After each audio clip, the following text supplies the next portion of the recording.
Number one on your shoulder. Yes, good feeling. Yeah, a lot to live up to there, Yeah. and you came through. I did. Yeah, I'm super excited.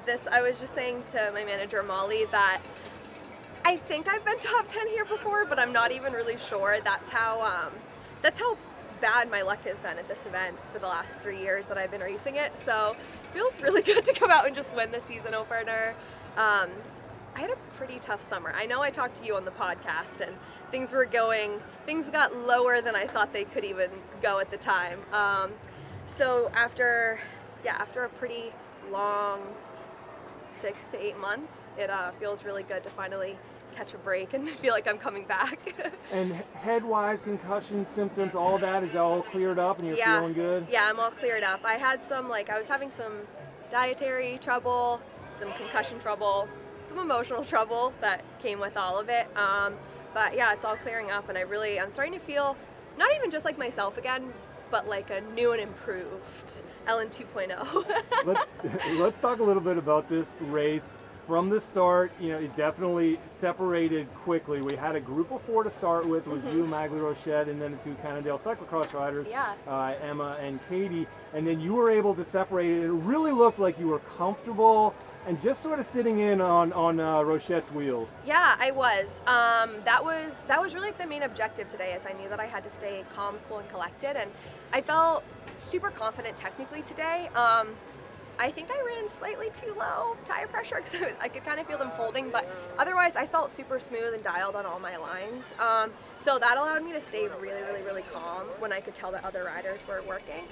So I tried to stay chill. It was something that I was really able to feel like I nailed at Worlds last year. So coming back and for the first race of the season to feel like I picked up where I left off in terms of calm, cool, and collected feels really good.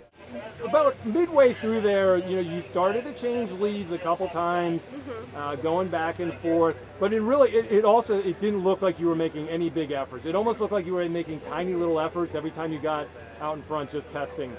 Yeah, I was mostly just going hard enough to not have Magli roll her eyes and be like, fine, I'll go back to the front again. So I could kind of feel like maybe, do a little work on the front, but nothing taxing.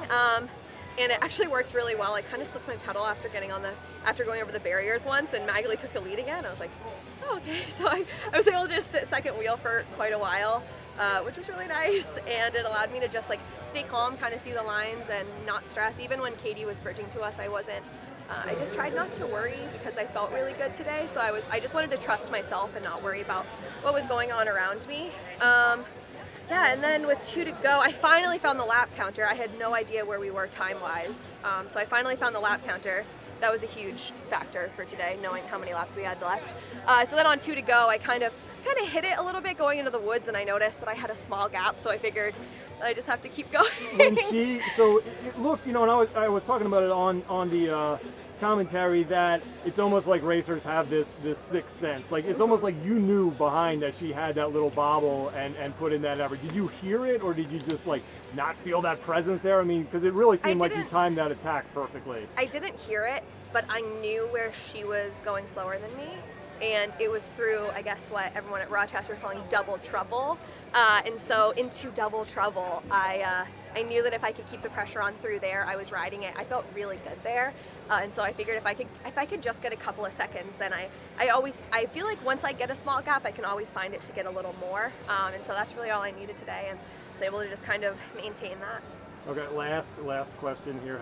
How are you feeling now? I know it's just finished, but going into these World Cups, what's your confidence like, and what are you looking forward to? I'm feeling really good. Like I said, I had no idea where I was going to be coming into this year because I was unrecognizably behind, and I don't want to say it, but I was slow this summer. I was a different person this summer training, and it was hard to go through. So coming back and actually feeling like I'm here and I'm stronger than I've ever been at the season opener for Rochester any year. I'm so much stronger. So going into the World Cups, I feel really good. I had good rides there last year, and both of the courses are good for me. So I feel really good, and it's just a huge, I don't want to say a huge relief because I think that's a little toxic, but it's relieving to know that I'm not super far behind, and it means a lot. It's my first C1 win.